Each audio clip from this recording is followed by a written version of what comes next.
Hello friends, இன்றைக்கி வீடியோவில் சம்கி எப்படி ஸ்டிச் பண்ணுறதுன்னு பார்ப்போம். வீடியோக்குள்ளே போகிறதுக்கு முன்னாடி நீங்கள் இன்னும் நம்ம சேனலை சப்ஸ்கிரைப் பண்ணலைன்னா மறக்காமல் சப்ஸ்கிரைப் பண்ணிவிட்டு பக்கத்தில் உள்ள பெல் ஐக்கானை கிளிக் பண்ணிக்கோங்க. சம்கியை பார்த்திங்கன்னா நான் 3 மெத்தடில் வந்து ஸ்டிச் பண்ணி காட்டுறேன். இந்த சம்கியை வந்து சீக்வன்ஸ்னு சொல்லுவாங்க. இது வந்து நல்லா கிளிட்டரிங்காக இருக்கும். வீடியோவில் காட்டும் போதே உங்களுக்கு வந்து நல்லா கிளிட்டராக தெரியுது பாருங்கள்.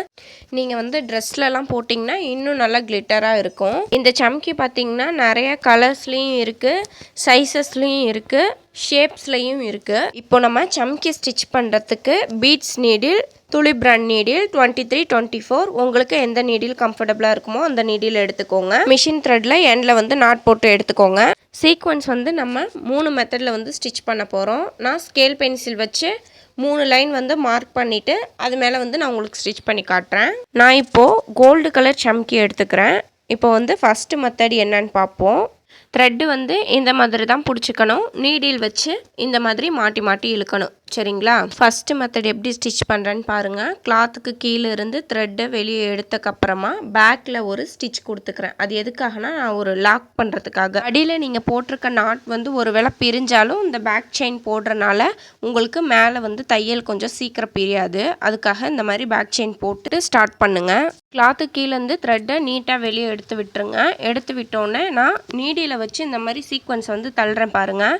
இந்த மாதிரி தள்ளிட்டு வந்து அந்த கோட்டுக்கு மேலே நீங்கள் எங்கே வந்து ஸ்டிச் பண்ணணுமோ அந்த இடத்துல வச்சுட்டு நீட்டாக எடுத்த த்ரெட்டை வந்து சின்னதாக்கிக்கிறேன். ஆக்கிட்டு அந்த த்ரெட்டில் வந்து நீடியில் மாட்டி அந்த சீக்வன்ஸில் இருக்க ஹோலில் அது நடுவில் இருக்குது பாருங்கள் ஹோலு, அந்த இடத்துல வந்து ஒரு ஸ்டிச் பண்ணுறேன்.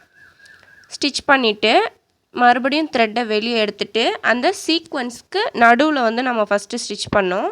ரெண்டாவது பார்த்திங்கன்னா அந்த சீக்வன்ஸுக்கு வெளியில் ஒரு ஸ்டிச் பண்ணுறேன். அவ்வளோதான். இதே மாதிரி தான் நீங்கள் ஸ்டிச் பண்ணணும். த்ரெட்டை பெருசாக எடுத்துக்கோங்க. ஒரு சீக்வன்ஸை இந்த மாதிரி அந்த கோட்டு மேலே வச்சுட்டு அந்த ஹோல்குள்ளே நீடியில் விட்டு ஒரு ஸ்டிச் பண்ணதும் சீக்வன்ஸுக்கு வெளி பக்கத்தில் ஒரு ஸ்டிச்சு.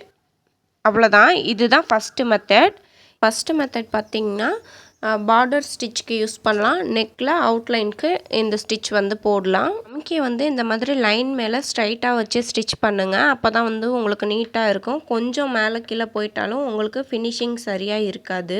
சம்கி பார்த்திங்கன்னா மிஷின் த்ரெட்டில் மட்டும்தான் ஸ்டிச் பண்ணணும்னு இல்லை, சில்க் த்ரெட்லேயும் நீங்கள் ஸ்டிச் பண்ணிக்கலாம். ஃபுல்லாக ஸ்டிச் பண்ணி முடித்ததும் எண்டில் வந்து எண்ணாட் போட்டுருங்க. அவ்வளோதான்.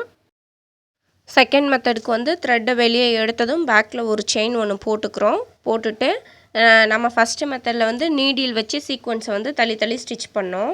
செகண்ட் மெத்தடில் வந்து நம்ம லோட் பண்ணிக்க போகிறோம். சரிங்களா?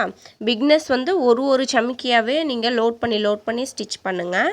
அந்த லோட் பண்ண சம்கியை ஒரு ஸ்டிச் வந்து கொடுத்துக்கிறோம். ஃபஸ்ட்டு மெத்தடில் பார்த்திங்கன்னா ஒரு சம்கிக்கு வந்து நம்ம ரெண்டு ஸ்டிச் வந்து கொடுத்தோம். அந்த ஹோலுக்கு உள்ள ஒரு ஸ்டிச்சு, அதுக்கப்புறம் வெளியே சம்கிக்கு வெளி பக்கத்தில் ஒரு ஸ்டிச் கொடுத்தோம். செகண்ட் மெத்தடில் பார்த்திங்கன்னா சம்கியை லோட் பண்ணிவிட்டு ஒரு ஸ்டிச் வந்து சம்கிக்கு வெளி பக்கத்தில் வந்து கொடுக்குறோம். சரிங்களா? ஃபஸ்ட்டு மெத்தடில் ஸ்டிச் பண்ணியிருக்க சம்கி வந்து எல்லாமே வந்து ஃப்ளாட்டாக இருக்கும். செகண்ட் மெத்தடில் ஸ்டிச் பண்ணுறது பார்த்திங்கன்னா கொஞ்சம் சருகலாக இருக்கும். ஒரு சம்கி மேலே ஒரு சம்கி இருக்க மாதிரி இருக்கும். இப்போ வந்து ஒரு இடத்துல வந்து கேப் இருக்குது அப்படின்னா அந்த கேப்பை வந்து ஃபில் பண்ணுறதுக்கு இந்த செகண்ட் மெத்தட் வந்து போடுங்க.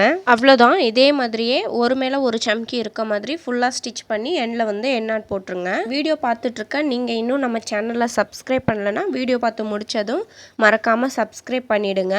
நம்ம சேனலை கிளிக் பண்ணி உள்ளே போய் பார்த்தீங்கன்னா ப்ளேலிஸ்ட் இருக்கும். அந்த ப்ளேலிஸ்ட்டில் 6 பேசிக் செயின் ஸ்டிச்சில் இருந்து இப்போ போட்டிருக்க கிளாஸ் வரைக்கும் உங்களுக்கு இருக்கும். நீங்கள் வரிசையாக வந்து பார்த்துக்கோங்க. இப்போது ஃபஸ்ட்டு மெத்தடுக்கும் ரெண்டாவது மெத்தடுக்கும் உள்ள டிஃப்ரெண்ட் பாருங்கள். ஃபஸ்ட்டு மெத்தட் வந்து ஃபுல்லாகவே ஃப்ளாட்டாக இருக்கும். இந்த ரெண்டாவது மெத்தட் பார்த்திங்கன்னா கொஞ்சம் சருகலாக நல்லா இருக்குது பாருங்கள். இப்போது நெக்ஸ்ட்டு வந்து மூணாவது மெத்தட் ஸ்டிச் பண்ணி காட்டுறேன். மூணாவது மெத்தடுக்கு வந்து பிங்க் கலர் சீக்வன்ஸ் எடுத்துக்கிறேன், கொஞ்சம் சுகர் பீட்ஸ் எடுத்துக்கிறேன். இது ரெண்டுத்தையும் மிக்ஸ் பண்ணி நான் உங்களுக்கு ஸ்டிச் பண்ணி காட்டுறேன். இப்போது கிளாத்துக்கு கீழே இருந்து த்ரெட்டை வந்து வெளியே எடுத்துக்கோங்க. எடுத்த உடனே பேக்கில் வந்து ஒரு செயின் போட்டதும் ஃபஸ்ட்டு வந்து ஒரு சுகர் பீட் லோட் பண்ணிவிட்டு அதுக்கப்புறமா ஒரு ஜம்கி லோட் பண்ணிக்கிறேன். ரெண்டுத்தையும் லோட் பண்ணி அந்த நீட்டாக எடுத்த லூப்னு எதை சொல்கிறேன்னு பார்த்தீங்கன்னா அந்த நீட்டாக எடுக்கிறோம் பார்த்தீங்களா, அந்த த்ரெட்டை தான் வந்து லூப்னு சொல்லுவோம். சுகர் பீட் சம்கி ரெண்டுத்தையுமே ஒன்றா வச்சு ஒரு ஸ்டிச் பண்ணுறேன். சரிங்களா? சமிக்கி சுகர் பீட் ரெண்டுத்துக்குமே பக்கத்துலேயே ஒரு ஸ்டிச் கொடுத்ததுக்கப்புறமா அதுக்கும் பக்கத்தில் இன்னும் ஒரு செயின் கொடுத்துக்கோங்க. இப்படி கொடுத்தீங்கன்னா கொஞ்சம் உங்களுக்கு கேப்பு, உங்களுக்கு சுகர் பீடும் சமிக்கியும் கொஞ்சம் தனித்தனியாக தெரியும். நீங்கள் சுகர் பீடுக்கு பக்கத்தில் ஒரு ஸ்டிச் கொடுத்துட்டு அதுக்கு மேலேயே வந்து நீங்கள் அடுத்த சுகர் பீடும் சமிக்கியும் வச்சு ஸ்டிச் பண்ணிங்கன்னா ஒன்று மேலே ஒன்று இருக்க மாதிரி இருக்கும். அதனால் பார்த்தீங்கன்னா ஒரு சுகர் பீட் சமிக்கி ஸ்டிச் பண்ணதும் அதுக்கு பக்கத்தில் இன்னொரு செயின் போட்டதுக்கு அப்புறமே அடுத்த சீக்வன்ஸும் பீடும் வந்து நீங்கள் லோட் பண்ணி ஸ்டிச் பண்ணுங்கள். இப்போது மறுபடியும் சொல்கிறேன் பாருங்கள். நீட்டாக எடுத்த லூப்பில் ஒரு சுகர் பீட் சீக்வன்ஸ் ரெண்டுத்துக்குமே ஒரே ஒரு ஸ்டிச் கொடுத்துக்கிறேன். ஸ்டிச் கொடுத்ததுக்கப்புறம் அது பக்கத்துலேயே இன்னும் ஒரு செயின் கொடுக்குறேன். அவ்வளோதான். இதே மாதிரி தான் ஃபுல்லாக போடணும். ஃபுல்லாக போட்டதும் எண்டில் வந்து எண்ணாட் போட்டுக்கோங்க. இதுவும் வந்து நீங்கள் ஸ்லீவ் பார்டருக்கெலாம் கொடுத்தீங்கன்னா ரொம்ப அழகாக இருக்கும். இந்த வீடியோ பிடிச்சிருந்ததுன்னா கண்டிப்பாக வீடியோவுக்கு ஒரு லைக் கொடுங்க. கீழே கமெண்ட் பண்ணுங்கள். நம்ம சேனலை நீங்கள் இன்னும் சப்ஸ்கிரைப் பண்ணலைன்னா சப்ஸ்கிரைப் பண்ணிவிட்டு உங்கள் ஃப்ரெண்ட்ஸ் சர்க்கிளில் யாருக்காவது ஆரி கற்றுக்கணுன்னு விருப்பப்பட்டாங்கன்னா நம்ம வீடியோவை வந்து ஷேர் பண்ணி விடுங்க. தேங்க்யூ.